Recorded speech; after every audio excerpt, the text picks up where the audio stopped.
Joseph Museums and the current president of the Missouri Association of Museums and Archives. I would like to thank Linda for helping set this up today, as well as Lindsay Young from the History Museum on the Square. I really appreciate their cooperation and help making the Show Me Missouri Museums and Archives series successful, as well as I would like to thank the support of the Missouri Humanities Council, who has provided some financial support for this. So we will do a few housekeeping things.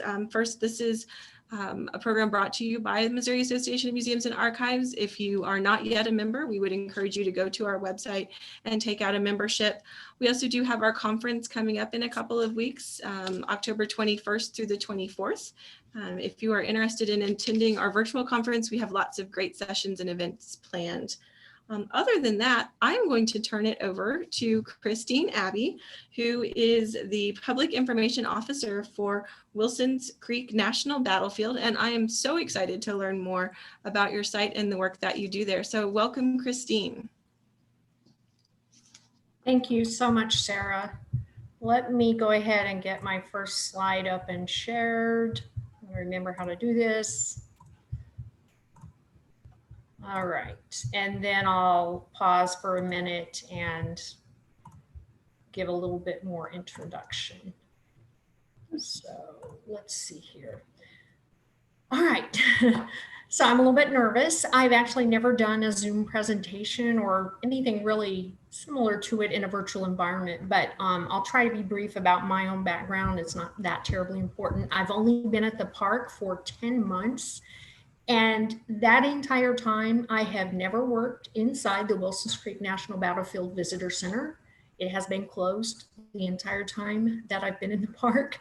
And so it is like an unknown land to me as much as to anyone else who maybe has not spent much time there. I have been inside to see the renovation progress at times, and I took quite a few of the pictures that we're going to see in the presentation. So I'm starting to get familiar with it. But it's a huge project. My main job at the park is as the library tech. We have a very large Civil War research library for a national park site. So I feel very fortunate that I'm finally gonna be able to get into the library, get the books back on the shelves within the next few months and start really settling down to work on what that job is. So without further ado, I'm gonna go ahead and get started with the presentation. And I hope we will have time at the end for a little bit of a Q&A. So also helping me today will be April McDonough, who is with the Wilson's Creek National Battlefield Foundation, one of our partner organizations who has been very significant in the role they've played in the park's history up to the present day, and also with the renovation.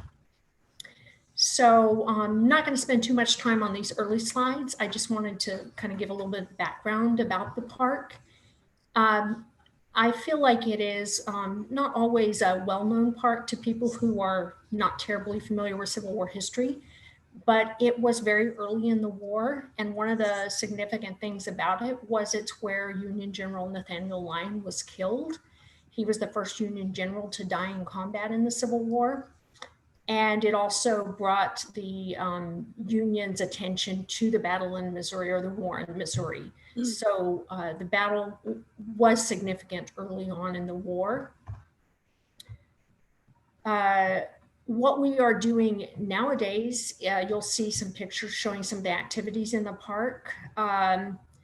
The main features are a very well-preserved battlefield. Some people say it is one of the most pristine battlefields in the National Park Service. I don't really know, I'm not a battlefield comparer, but it sounds good. We have a 5-mile paved tour road loop. We have some wonderful historic structures in the park, including the 1852 Ray House. And that house will feature a little bit in part of this presentation. It was a farmhouse that actually became a field hospital after the battle. So it has a direct connection to the battle. It's well preserved, and we're very fortunate to have that house in the park. We also have a large museum collection and the library that I mentioned. And we have a portion of the Wire Road. Some of you will be familiar with that. That is a road that ran, and I'm going to show my ignorance here. I'm actually from Texas, so we don't have the wire road there, but it ran through a significant part of the state, and it was the old Telegraph Road and also a stagecoach route. So having the wire road inside the park is also a wonderful thing we can interpret. The Ray House is the house you see on the right. On the left is the Ray Spring House, still intact. It has been restored. And that is where the Ray family, kept their foods like butter, milk, etc., to protect it from heat. The spring still runs, and that's a battlefield overlook at the top. Big news for us is we have a new superintendent. She just started this week.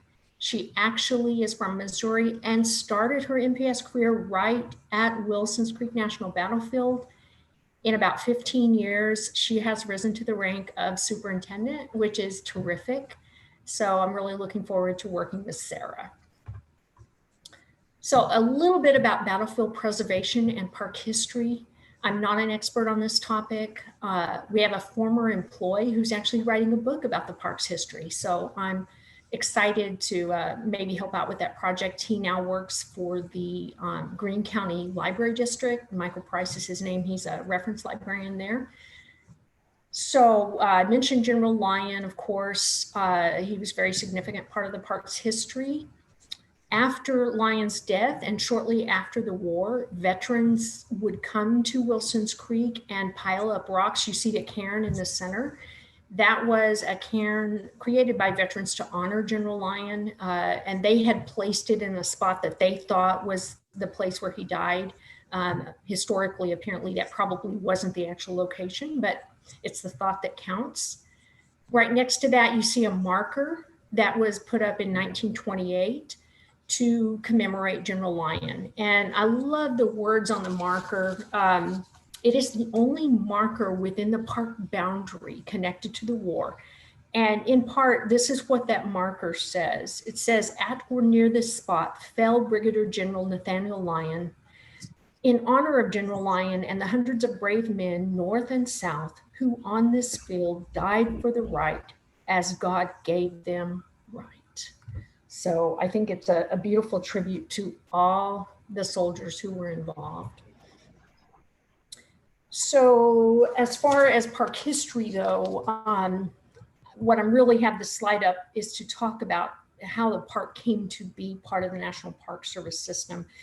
Again, I'm not going to go into that into great depth, but it took many years. A citizens committee was formed in Springfield in 1927. They made various efforts. That marker was put up in 1928. However, it wasn't until 1950 when the Wilson's Creek National Battlefield Foundation was formed that they began to do more to bring the park to prominence. It wasn't a park yet, but to bring the battlefield to prominence so that it could be preserved. And at this point, if April McDonough from the Wilson's Creek Battlefield Foundation would like to jump in and maybe tell us a little bit more about the Penny Brigade or some other aspect of the foundation's role in bringing about Wilson's Creek National Battlefield, I'd be happy to April. Sure, I'd be happy to. That the picture that Kristine has up there, the marker has Ellie Metter in it. He was one of the business leaders, along with John Holston and Lester Cox and some other prominent business people who started the effort in the 1950s to preserve the battlefield. And they were advocates for that. There was a process where they started a fundraising effort, and it was called a Penny Brigade. As Kristine said, it was directed toward school children, and they collected their pennies and then they donated them, and the money was used to purchase the first 37 acres of the battlefield, which included a portion of Bloody Hill where most of the fighting took place. And that was kind of the initial effort. And then after about 10 years in 1960, their efforts were successful, or 61, I think, was when it was dedicated, and it became a national park. But our foundation has been in existence since 1950, and we have been advocates for the park and partners and supporters ever since then. Thank you, April. I appreciate that. I think that's a really interesting part of the park's history. I'll just dwell briefly on this slide. These were some great pictures I found in a digital archive that's maintained by the Greene County Library District. And these all came from the Springfield News Leader, a local newspaper, or its incarnation in those days. I think it had a different name. The slide on the left is prior to the park coming into existence as a national park site, but not long before. And it just shows Mrs. Dick O'Connor, who was a local farmer, standing near or in the park near her farm, showing some signs that directed people to locations of interest. So there was a lot of interest. People wanted to come to the park. And because of the foundation's efforts, their initial purchase of that land, people were able to visit for the first time around this period. In the center, you see Girl Scouts with Bessie McElhaney. She was actually the resident of the Ray house, which is seen in the background. She lived in that house for many years before it became park property. And on the right, you see the dedication of the park. This was a few months after it actually was accepted into the National Park Service system, which was in April. But this was the day after the 100th anniversary, so they had a special ceremony. This is the first visitor center. It was in place from 65 to 1982. I believe it was probably called a contact station. In those days, the park did not have regular tours, did not have a staff of interpreters or rangers to give programs.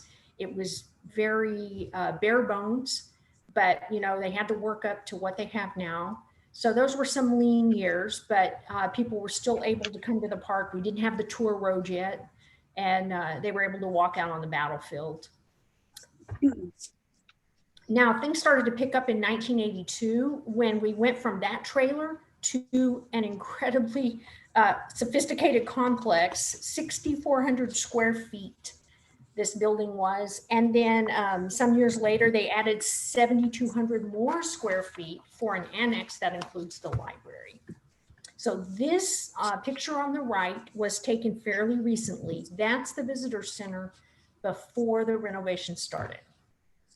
Another significant point to mention connected with our museum collection is that the park was able to purchase a collector's entire collection. Dr. Thomas Sweeney, who was a Springfield resident, who was a Civil War buff, very knowledgeable.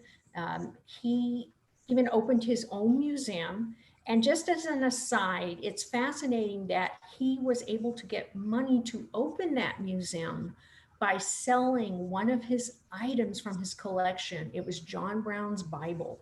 So he had a real eye for collectible items. He was especially interested in the Trans-Mississippi Theater, and the park was able to purchase his entire collection, nearly 10,000 artifacts. So that really added to our holdings and made it all the more important for us to maintain a great exhibit and also museum storage space. So we'll get into the renovation. Just a brief stop on the timeline. It's not very detailed. We started in August 2019 talking more publicly about the renovation. We moved out of our building in November 2019 and took every object from our collection, every library book, all the furniture, anything else that was movable out of the visitor center. And we all went to temporary work areas, and our collection items were stored off-site. So this was a huge undertaking. The next big moment was in March. That is when we had to close our temporary visitor center, and most of us started teleworking. We closed the temporary visitor center. We did not reopen it. We closed the park briefly, and then we're able to reopen it for recreational access. And all this time, while we were struggling with how to handle park operations during COVID-19's early days, we had to continue the construction, exhibit fabrication, and conservation of objects. Those plans had to move forward, and it was very involved for the team that was working on that. Right now, as we speak, the renovation is still wrapping up, and we're getting ready to move library books and our entire museum collection back into the visitor center. And that's probably going to take weeks to do. We're still even coordinating the logistics for that. As for when we'll reopen, that's pretty vague. We are going to do it in phases. So initially, it will just be a portion of the visitor center, possibly in November. Depending on how things go. And that would be to start fee collection again, but the museum would not be open. And it's possible we won't actually fully reopen our exhibits until sometime next spring. A little bit about the planning team. You can see the names of the firms that we worked with primarily. I was not on the team that worked with these firms, so I don't have anything to add to this.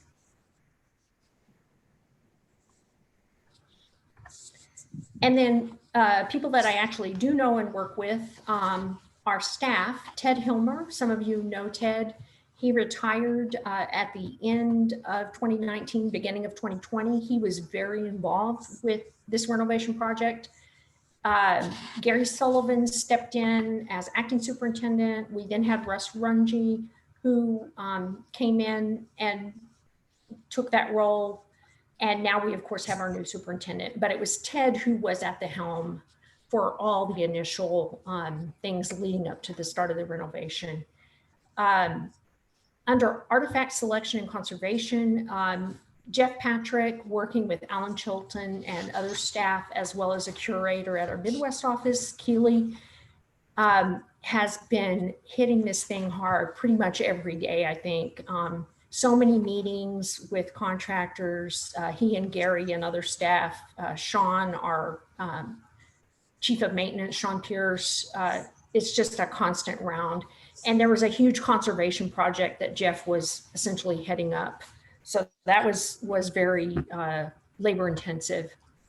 I'm going to let April step back in and talk a little bit about the funding, because the foundation played a really key role in helping us get the funding. Thank you, Kristine. I do want to mention also, as a part of the history of the foundation, that addition to the visitor center that was completed in 2003, our foundation was instrumental in providing part of the funding for that. It was a project of about $1 million, a little bit less, and we provided half of that money through fundraising, what was called the second campaign. And then we had a match from the federal government that helped with that. So as far as the funding for the exhibit expansion and the museum, the visitor center renovation that's going on right now, it actually started a couple of years ago with a bequest from a local business person in Springfield. And he left some money to the National Park Foundation. He left it $350,000. And we felt that since the money came from someone in this area, that it would be appropriate for the Park Foundation to designate those funds to be used at Wilson's Creek. And we began conversations with them, with the our Midwest region of the National Park Service. And eventually that funding was designated for Wilson's Creek, and the Park Foundation agreed to match those funds with an additional $350,000. And then Cam Shawley was the Midwest Regional Director at that time, and he had been to Wilson's Creek several times and was very interested in helping us get more of the museum collection on display. So he and Pat Pauley was mentioned on a previous slide. He works at the regional office on these kinds of projects. They came to our foundation and asked us if we could raise $300,000 to contribute to this project. And they wanted community buy-in. They wanted buy-in from our organization as a partner before they would go forward with the project. Our board agreed to commit to that, and we started fundraising in March of 2019. And we quickly found that there was a lot of community support. We were able to raise over $150,000. And at that point, the Park Foundation agreed, the National Park Foundation agreed to match those funds. So we had the total that we needed to raise, but we got additional donations. We ended up with well over $200,000 in donations for this project. And we were just very pleased with the community support that we received. One other thing I'll mention that I don't think is on any of Kristine's slides, but earlier this year, the acting superintendent Russ Runge came to us and said that they needed additional funding for some electronic displays that were going to be in the visitor center. The content for those was not included in the original contract. So he asked, they had secured some funds, and he asked us for an additional $40,000 to assist with that effort. And our foundation again agreed to step up and provide the funds that were needed. So that just kind of covers our whole involvement in this project, I think. Okay, thank you so much, April. I believe there's a photo later in the presentation that will show us where some of that additional electronic content is going to go. So let's get right on into the more fun part of the presentation. The upper picture is kind of what our entrance looked like until late last year. And down below, you see the very serene, sterile looking artist rendering. And you will see as we proceed through these slides how close we are to achieving that look. So this is January 2020. You can see the building interior, other than the annex, was much of it was gutted. There is a section not visible that was closed off because it's existing museum exhibits that are not going to be changed, and we'll address those a little bit later. This is a few months later, April, and you can see on the right-hand picture, you can see the prow of the building. I call it the prow jutting out. That's a very prominent design feature, and I would love to talk to the architect someday and find out what they had in mind, because all I've been able to find out about it is that it does not have any symbolic significance. So I'm very interested in it though. This is from June. This was a building tour we did with a local TV station, KY3. And so it was a great chance to get in the building and talk in detail about what was going on. The top left picture is some of our new curatorial storage. And the bottom left picture is Gary Sullivan, who was the acting superintendent at the time. He's been very helpful working with me on this project, getting information together and doing updates for the public. And on the bottom right, you see our new main entrance desk where rangers will greet visitors. So for you in the museum and archives world, this slide will probably have a lot of meaning. This is the area where we had existing, not collections, but existing exhibit space. All the actual objects were taken out, but the space itself had to be dehumidified. And for many months, there was no air conditioning or heating in the building. And this caused a big issue. They used a lot of trays of silica, which is a dehumidifying mineral that had to be placed directly in the cases. And then they set up portable dehumidifiers. They closed it off as well as they could.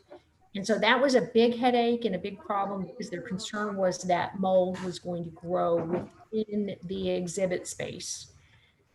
Another view of that exterior prow. You can see it progressing. And then we'll talk a little bit about the collection itself. It has about 13,000 artifacts. And we're going to talk about some of these, including the lion bed, some of our firearms, and some of the additional exhibit space. The goal of the approximately 1,500 additional square feet of exhibit space was to let us show more of our collection. We just didn't have that much we could put out. We didn't have the room. So that was one of the major pushes with the renovation, was to create more exhibit space. So I asked Jeff and some other staff some questions prior to this, what they thought people would enjoy, or what they thought was most interesting about the renovation and what was going to be available. And this is Jeff's pick as to what he thinks people will really love to see. So it's our firearms display, edged weapons, and other, he says here, rare artifacts that are usually in storage will now be on display. So we will be looking specifically at one of our rare firearms that we just got this summer through a donation from our foundation. And actually, that's the next slide. So I'm going to let April step back in and talk about our Henry rifle, because this was in a pretty amazing situation as to how we got this Henry rifle. And it was something the park had been wanting to get for quite a while. And it even goes back to Dr. Sweeney, the local physician that we bought a lot of collection items from. He had wanted a Henry rifle for his collection and was never able to find one.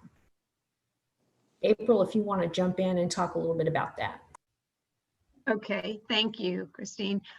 Well, again, earlier this year, we learned, I think from Jeff Patrick, of this rifle that was going to be auctioned. And he told us how it would fit in really well and actually fill a blank in their weapons, new weapons display that's going to be in the visitor center, because it's a repeating rifle, and it shows it's one of the guns that shows the evolution of firearms during the Civil War. So anyway, the board considered this. Of course, we didn't know how much it was going to sell for. It was being sold at auction. One of our board members registered with the auction company, and he had an upper limit, which he didn't actually have to reach for this firearm, but we were very pleased that we were able to acquire it.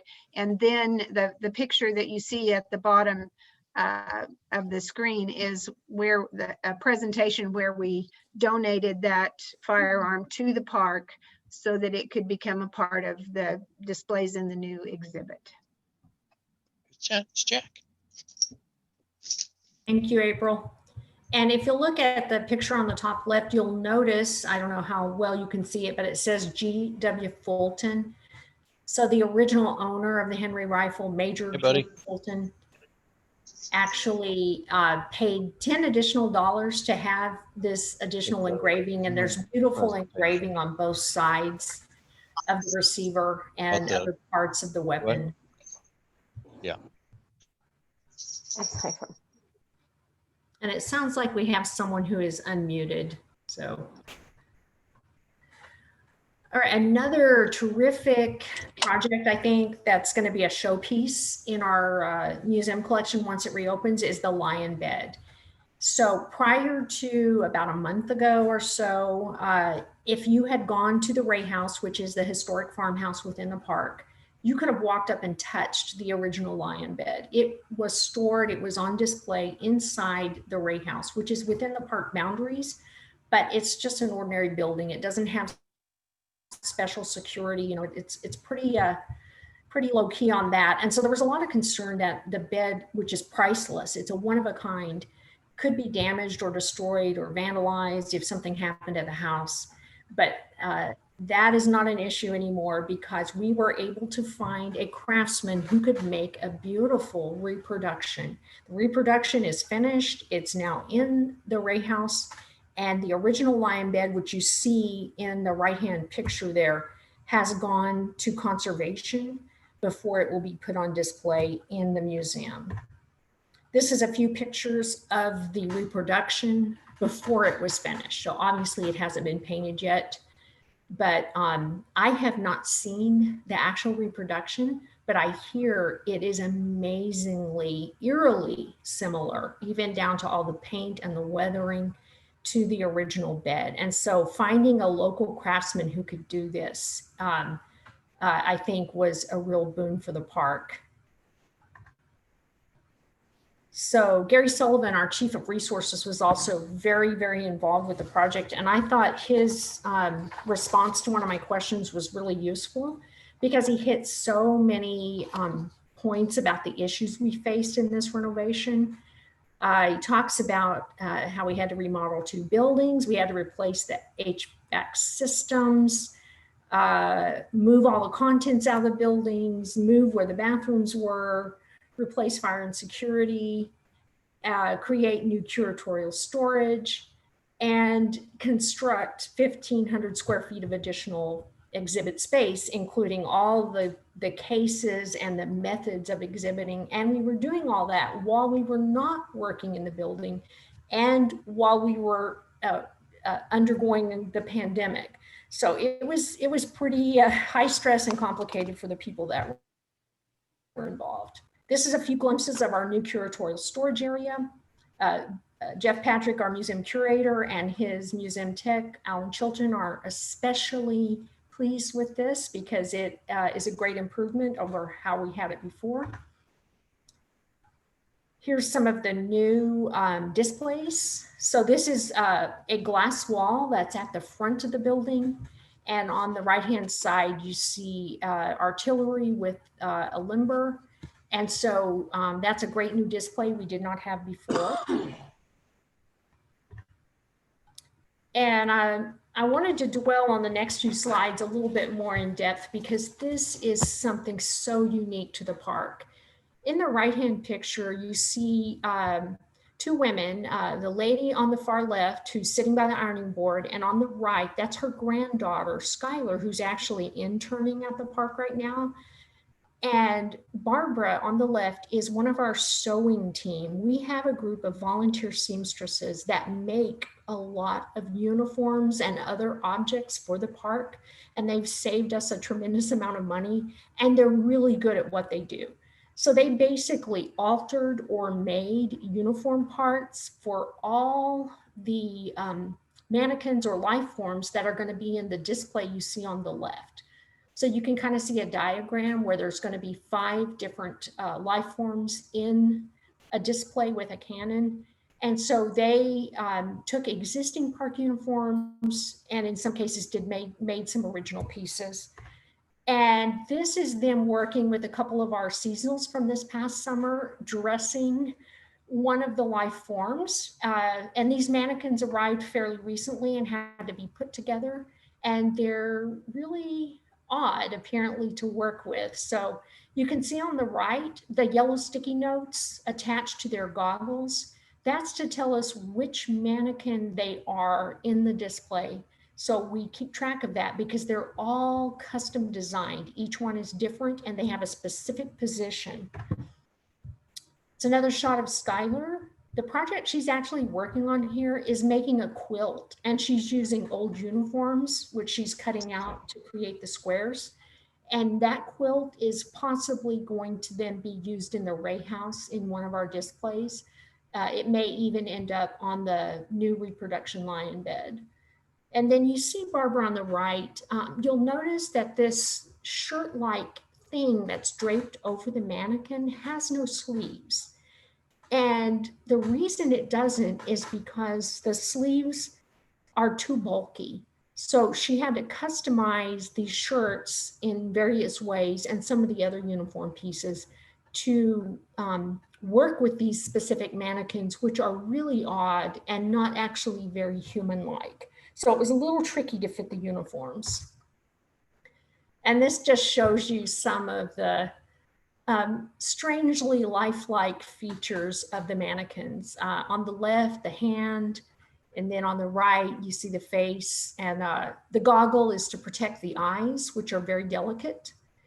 And then you'll see a little cloth roll under the neck, and that's to keep the head stable while they're dressing the mannequin.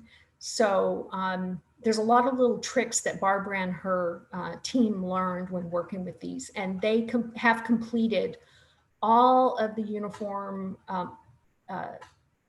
alterations and creation for these life forms, as well as another mannequin, I believe, that they were working on for a different display.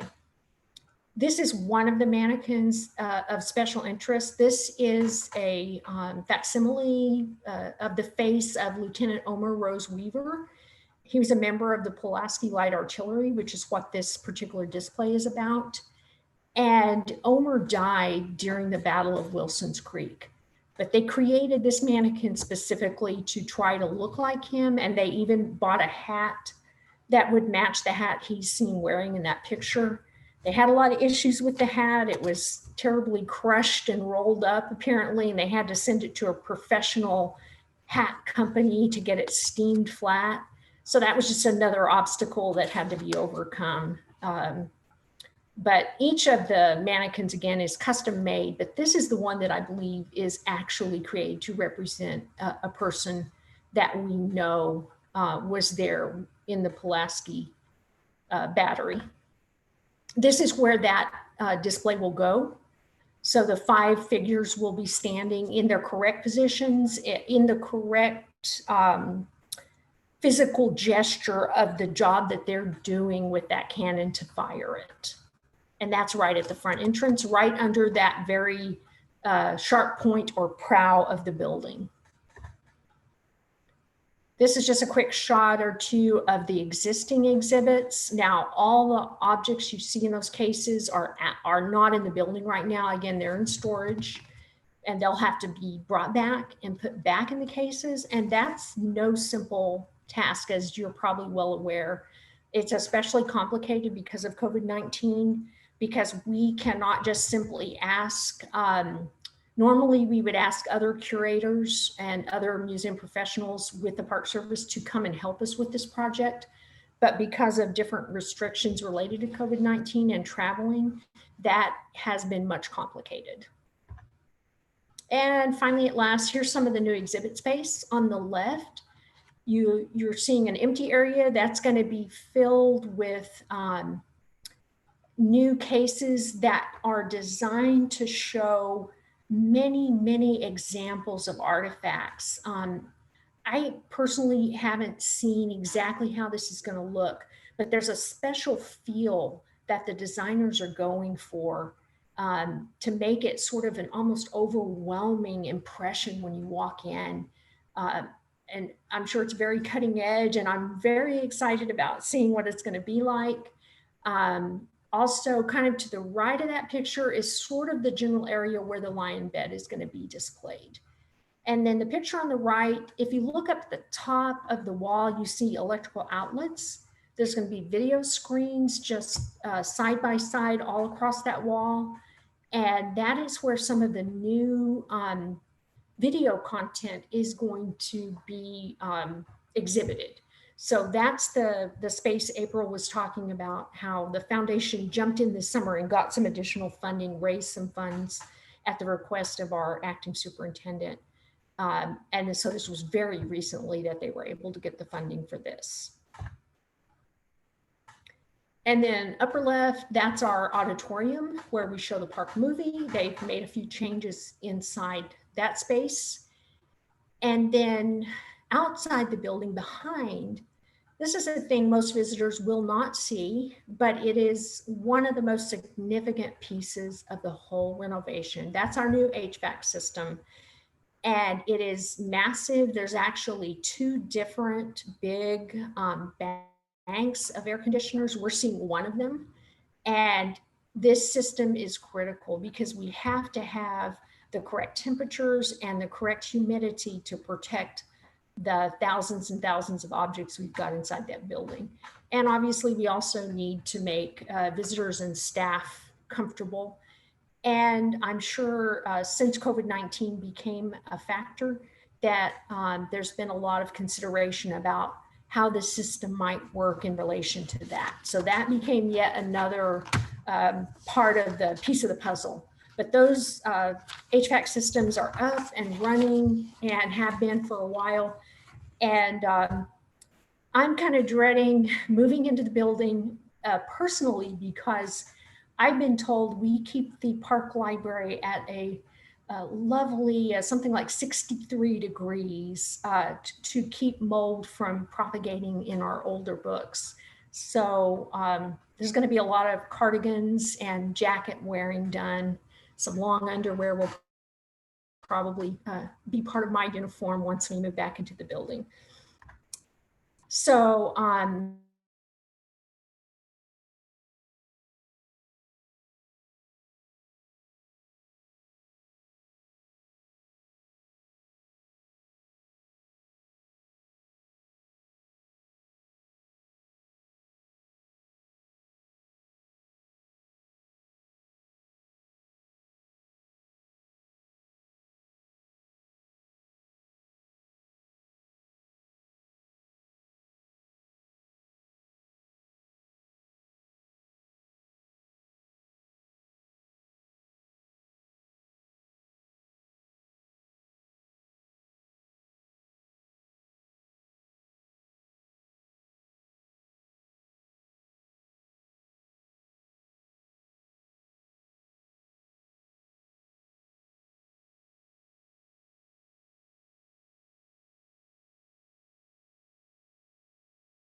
Okay, everyone, can you hear me? I think we have maybe, okay, good. All right.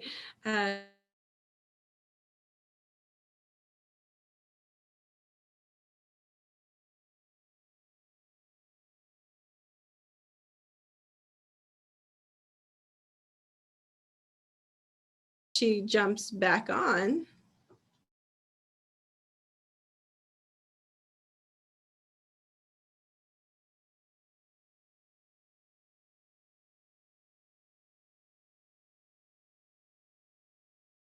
I have the question. Sounds like you guys did a lot of great fundraising. You know, how did that kick off, and how did you guys kind of run that campaign? Well, we actually started it. We had a presentation, a video presentation, and we started with some luncheons where we invited people to the park. We showed, these were, some of them were business people, some of them were individuals that were supporters of our foundation, and we showed them the visitor center, and then we also showed them a lot of the artifacts that were in storage and that could not be on display. And we talked about how important it was to have more of this fantastic collection out where people could see them. And the fundraising, it went really well. We got amazing support. We had a kickoff donation from Bass Pro.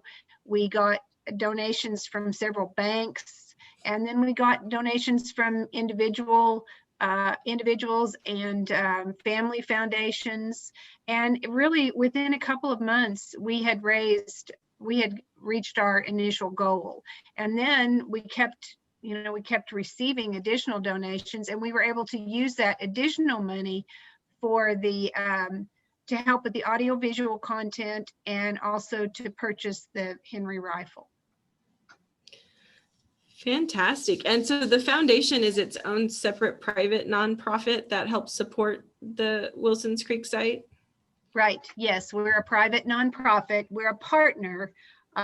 We operate with the park through a partnership agreement, and yeah, that's been our role since the beginning of the foundation.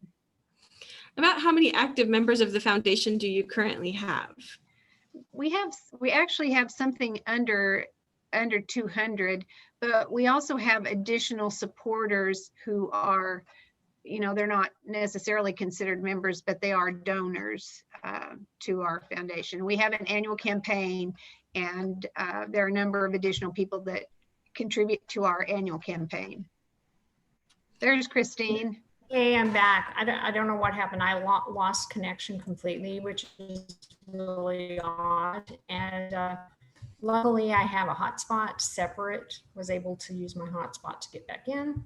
So we're essentially at the end of the presentation, but if we get just a couple of quick minutes on this slide, and then if we have some questions, have we got any questions lined up waiting to be answered? I think most of the comments that are coming in are actually comments more than questions, is what I'm seeing. But yeah, if people do have questions. I know, Kristine, you had said that the opening to the public will be coming up in the spring. Do you guys have an opening date yet, or has that just kind of been pushed off indefinitely until COVID is? We don't have an actual opening day. It's frustrating. The renovation is a little bit behind schedule, but considering the circumstances, we're amazingly close to being on schedule relatively. I mean, they've had to make a lot of adjustments, and they're actually literally in the final stages like this week of a few additional things that needed to be taken care of. Now, the video display that we talked about that the foundation helped us get funding for, that's yet to come. That's still in process. But again, we may reopen the visitor center.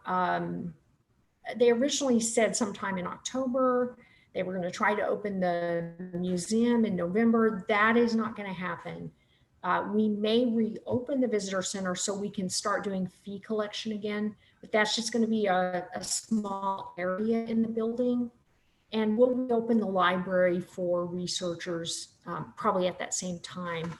But the museum collection probably won't be available until April. So that could change.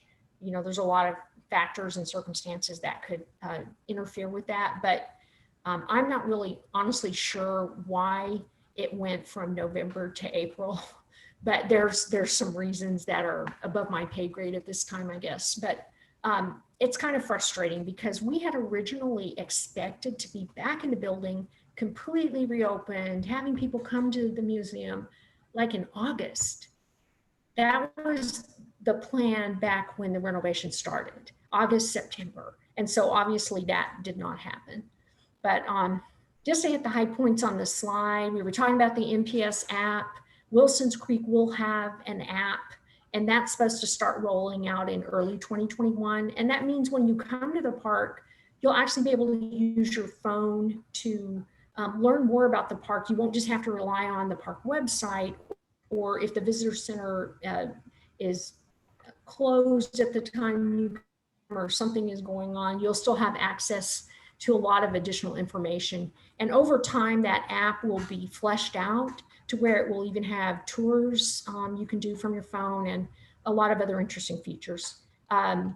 The viewpoint restoration project, I just learned more about that today. That's really going to be interesting. Someday down the road, we might even want to do a whole separate presentation about that. What that means is we're going to be removing vegetation, trees, etc. So you can actually see the battlefield the way it appeared the day of the battle, or much more closer to that, because there's been such an overgrowth of vegetation and trees that some of the views are completely obscured. So for instance, on Bloody Hill, there's an area where you can stand where there was a battery that was firing on Southern troops. And from that point, they could look all the way down across about a mile or so to the Ray farmhouse. If you stand on that site now, you won't see anything but trees. They could not fire on troops today because there's nothing but trees in front of them. So it's kind of frustrating for visitors, because how can they imagine when they come out there what it was like to be there the day of the battle? So I'll just jump down on the list. If you haven't heard, there's a new battlefield within the National Park Service system. They just announced it about a week and a half ago. It's called Mill Springs Battlefield National Monument. It's in Kentucky. And it's also another early Civil War battle. So I'm kind of interested in it because I believe it happened just a few months after the Battle of Wilson's Creek. And then two big national pieces of news is the Great American Outdoors Act. That's bringing more federal funding to help deal with the backlog of facilities and infrastructure. We don't yet know whether Wilson's Creek will benefit from that. So they haven't made announcements yet. It's going to be a while before that all starts rolling out. And then they've made a change to e-bike regulations. That won't affect Wilson's Creek, but if you go to other national parks and you happen to have an e-bike, you may have more access to trails than you did before. So that's kind of cool. All right, and that's all I had. If there's any more questions, I'd be happy to. Kristine, there are a couple of questions on the chat box. Right. I don't know if everybody has seen them. One of them is, will there be a grand opening for the visitor center when it's finished? Oh, great question. I don't think they know for sure. We've already had quite a bit of meetings and planning to deal with COVID-19 and how we can safely reopen. If we have a grand opening, it's going to be very complicated logistically. We're already discussing some special crowd control measures for any kind of opening that we have. And it's going to be really interesting to see. I'm sure they will have something special when we do start the phase reopening, especially next year in spring, if that happens that way, when we reopen the museum collection, it's going to be a big deal. And I'm hoping we can not only physically celebrate it, but do a lot more virtual activities and information than we've had in the past. And so we have a few months to try to figure out how we might do that. So There's another question about how much space was allowed for the collection storage unit. I can't answer that question, Kristine. I don't know if you can either. I do not know the answer to that. What I do know is that they were able to finally get all their curatorial storage, for the most part, into one area. In the previous building, I think it was broken up into several different locations throughout the building. And this is going to be so much better. They're really happy about it. Who are really more directly involved with the curatorial storage. I see another question right below that says, have you considered taking down any statues? Taking any of the statues? No, I don't think we have. If a park had a statue that was relevant to Wilson's Creek, there might possibly be a chance. But the thing with national park sites are they are guided by their enabling legislation really strictly. And so anything we do in the park, any object in our collection has a certain type of relevance to Wilson's Creek and the specific history that the park was founded to preserve. So it is really difficult to maybe accept an object unless it has a direct connection to Wilson's Creek. So if it was a statue of a soldier who fought at Wilson's Creek, had some other connection, then that might be possible. But no, I doubt if that is going to happen. As far as just taking statues that need to find a home. I can add a little bit to that. It's been the policy at Wilson's Creek to not place any additional monuments or any type of memorialization like that. The only one that I know of that is there is the one to Nathaniel Lyon, and it was there before the park was established. Thank you, April. That's actually really interesting to me. I don't know. Uh-oh. Oh, We've lost Kristine again. We sure have. Sounds like our internet is kind of going in and out on her, probably on her end. Mhm. Oh, there you are. Hi, Kristine, you're back. Sorry about the issue. In any case, we're kind of wrapping it up. I think that's an interesting topic to try to maybe go back in history and see what the rationale or why they didn't put more monuments than just that one simple one that's to Nathaniel Lyon. That's a beautiful monument. You can see it. It's on Bloody Hill, which is the main battlefield. And it's a terrific little walk out to that monument. And I love to go out there and take pictures of it. I'll just mention real quick that I put my email address in the chat box. So if anybody has questions, you could email me and I'd be happy to try to get the answers for you. I'm sure Kristine would also do the same if there are additional questions. Okay, very good. Well, we will all be anticipating some sort of opening and be excited to see the site and all of the renovations. Thank you for giving us a sneak peek, and thank you to Lindsay Young for helping set this program up for the Missouri Association of Museums and Archives, and thank you all for joining us. Also, a big thank you to the Missouri Humanities Council, who is helping support these programs through the Missouri Association of Museums and Archives. If you are not a MAMA member, please do jump on our website and join. We're always providing great programs and activities and ways to connect. And we do have our conference coming up October 21st through the 24th. That's going to be a virtual conference, and I hope that you will join us. Thank you, Kristine. Thank you, April, and Wilson's Creek Battlefield Site for sharing with us today everything you have going on.